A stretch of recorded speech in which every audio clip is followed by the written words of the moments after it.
Hello everyone. आज हम public administration के ऊपर लेक्चर स्टार्ट करेंगे। मैं एक पूरी सीरीज़ बनाऊंगा पब्लिक एडमिनिस्ट्रेशन के ऊपर, क्योंकि नेट का एग्ज़ाम आ रहा है जून में और एक असिस्टेंट प्रोफेसर का एग्ज़ाम होने वाला है मई में आरपीएससी के अंडर में। तो हम उसके लिए जितना हो सकेगा उतना कवर करने की कोशिश करेंगे। ठीक है, आज का लेक्चर सिर्फ एक इंट्रोडक्टरी लेक्चर है, जिसमें हम सिर्फ और सिर्फ आज इंट्रोडक्शन देखेंगे एडमिनिस्ट्रेशन का। और सारे लेक्चर हिंदी में होंगे और नोट्स भी हिंदी में ही होंगे। जिस किसी को इंग्लिश में चाहिए वो कमेंट कर देना, तो मैं उन्हें मेल कर दूँगा। एडमिनिस्ट्रेशन शब्द अंग्रेजी भाषा का शब्द है, जो लैटिन भाषा के दो शब्द एड प्लस मिनिस्टर से मिलकर बना है, जिसका अर्थ होता है काम करवाना या व्यक्तियों की देखभाल करना या कार्यों की व्यवस्था करना। तो देखो, एडमिनिस्ट्रेशन जिसे हम हिंदी में प्रशासन बोलते हैं, पहली बात तो ये एडमिनिस्ट्रेशन जो वर्ड है वो एक इंग्लिश वर्ड है, और लैटिन लैंग्वेज के जो दो वर्ड्स हैं एड प्लस मिनिस्टर, ठीक है, उसका जो ओवरऑल मीनिंग होता है वो होता है कि कोई भी काम को करवाने से, ठीक है, या फिर व्यक्तियों की देखभाल करने। जैसे आपको पता है ये प्रशासन जो होता है, भले राजा को या उसका हो, उसका काम ही था कि वो क्या करता है, वेलफेयर का काम करता है। आज भी आप देखते हो गवर्नमेंट भी जो है वो भी यही कार्य करती है, और कार्यों की व्यवस्था करना, सारा ओवरऑल आपका प्रशासन है। जनरली इसे हम कह सकते हैं कि कार्यों का या फिर मामलों का प्रबंधन करना, ये भी प्रशासन ही है। ठीक है, इंग्लिश में बोलो तो इसको कह सकते हो आप मैनेजमेंट ऑफ अफेयर्स। ठीक है, प्रशासन एक पुरानी अवधारणा है, ये इतना पुराना है कि जितना कि एक सभ्य समाज। तो देखो, यहाँ पर हम भी जानते हैं कि प्रशासन जो है वो कोई आज, या जैसे हम पढ़ेंगे भी आने वाले टाइम पे कि ये आपका एक पब्लिश हुआ था, एक लेख आया था जिसके बाद से ये इतना एज अ सब्जेक्ट की तरह आया। तो ये सब्जेक्ट की तरह तो भले ही हाल ही में आया है, 100 साल इसको हुए हैं, मुश्किल से 100 साल हुए हैं, 100 साल भी नहीं हुए एक्चुअली, एज अ सब्जेक्ट की तरह से स्टार्ट हुए। तो उस वे में देखोगे तो हाँ, ये बिल्कुल नया है, बट ऐसा है कि अगर देखो तो ये एग्जिस्ट तो जब से ही कर रहा है, तब से सभ्य समाज, हर एक इंसान जो भी इस सभ्य समाज का पार्ट है वो कहीं ना कहीं प्रशासन से जुड़ा है। ठीक है, या तो वो उसके अंडर आ रहा है या उसे चला रहा है, जैसा भी है, पर प्रशासन से वो जुड़ा हुआ है। प्रशासन सभी जगह विद्यमान है। संसार के सभी कार्य बिना प्रशासन या प्रशासनिक गतिविधियों के संभव नहीं है। ठीक है, तो मेरे हिसाब से इंट्रोडक्शन में आपको इतना तो समझ में आ गया कि प्रशासन क्या है। आगे भी हम बात करेंगे। अब हम आते हैं जॉर्ज बर्कली।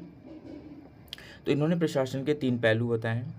पहला इन्होंने बोला है लोग, दूसरा इन्होंने बोला है कार्य, और तीसरा बताया इन दोनों के बीच में जो अंतर संबंध होगा। तो हम ये कह सकते हैं कि प्रशासन में देखो, प्रशासन में क्या क्या इंपॉर्टेंट होता है। पहले तो उस प्रशासन में जो भी गतिविधि होगी वो चाहिए, कोई एक काम होना चाहिए लोगों के पास में। ठीक है, और यही एक जब कोई मिल के जब काम करते हैं, लोग मिल के काम करते हैं, लोगों के द्वारा जो काम किया जाता है, कार्य किया जाता है, उसे ही हम क्या बोलते हैं, आपका प्रशासन बोलते हैं। ठीक है,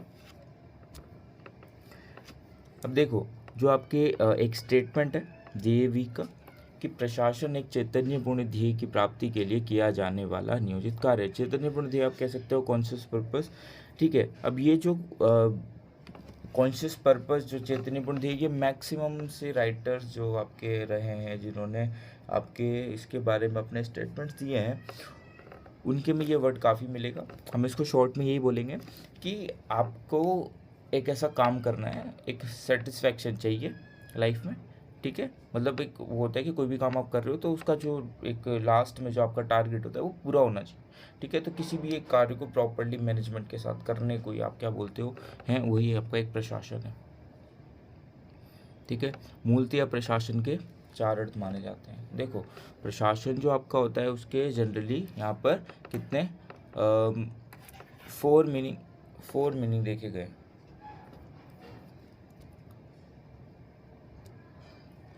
इसमें पहला है एक विषय के रूप में, कॉलेज और विश्वविद्यालयों में एक विषय के रूप में पढ़ाया जाता है। देखो, एज अ सब्जेक्ट तो आपको बताइए कि लोक प्रशासन आपका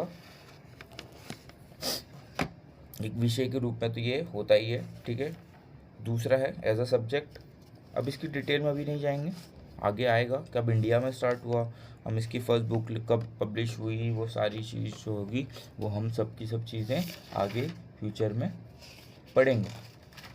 ठीक है, एक व्यवसाय के रूप में हो गया। तो देखो हम बात करते हैं जैसे इसका प्रॉपर एक होता है कि कोई आदमी इस पे स्टडी कर रहा है इसके ऊपर, तो वो एज अ प्रोफेशन भी चूज़ करता है। ठीक है, नेक्स्ट एक प्रक्रिया के रूप में, तो देखो लोक नीति को लागू करने के लिए की गई समस्त क्रियाएँ, ये पूरा एक प्रोसेस है। उस पूरे प्रोसेस को ही, उस पूरी प्रक्रिया को ही हम क्या बोलते हैं, ये आपका हो जाता है, वो भी एक प्रशासन ही है। ठीक है, और एक होता है जो सरकार के पर्याय के रूप में होता है। देखो अगर मैं बोलूँ, जब हम पब्लिक एडमिनिस्ट्रेशन बोलते हैं ना, तो वो एक तरह से आपको एक गवर्नमेंट का हो जाता है। जहाँ हमने पब्लिक एडमिनिस्ट्रेशन किया था, इनडायरेक्टली वो हम कह रहे हैं कि वो गवर्नमेंट को ही रिप्रेजेंट कर रहा होता है। ठीक है, नेक्स्ट आपको प्रशासन के दो महत्वपूर्ण तत्व हैं। ठीक है, सामूहिक कार्य और एकीकृत लक्ष्य। इसका अर्थ है कि संगठन के लोग क्या कर रहे हैं, आपके मिलकर कोई काम को कर रहे हैं और उनका एक क्या बोलेंगे, उनका एक टारगेट फिक्स है, उन सबको मिलके काम वही करना है। कोई भी डिपार्टमेंट में जाओगे तो किस, जैसे मान लो कि हम ये कह सकते हैं कि कोई बिजली का डिपार्टमेंट है, आप उसमें जाओ तो वहाँ के सारे लोग मिलके, सबको अपना अपना काम मिला हुआ है, वो सारे मिलके कोई ना कोई अपना अपना जो जो काम है वो कर रहे हैं, और लास्ट में उनका जो पर्पस मेन है क्या है, बिजली की सप्लाई करना, या कोई दिक्कत हो गई तो उसे सॉल्व करना, वैसा कुछ। हर डिपार्टमेंट का अपना ऐसा होता है, मैं किसी एक को पर्टिकुलरली नहीं बोल रहा, बस समझाने के लिए मैंने एग्जाम्पल उठाया यहाँ से। तो देखो आज के लेक्चर में बस मैं एक इंट्रो इतना ही दूंगा। कल से मैं डेली करूंगा कोशिश थोड़े बड़े लेक्चर बनाऊं, और कल से मैं आपकी जो परिभाषाएं, जो भी स्टेटमेंट्स जो भी रहें, वो सारे हम कवर करेंगे। ठीक है, 3-4 लेक्चर लगेंगे जिसमें हम सिद्धांत जो भी हैं, 4 से 5 लेक्चर के अंदर मैं सिद्धांत सारे कोशिश करूँगा कि कवर करा सकूँ। नोट्स पूरे हिंदी में ही होंगे।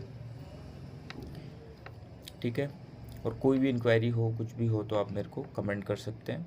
ठीक है, थैंक यू।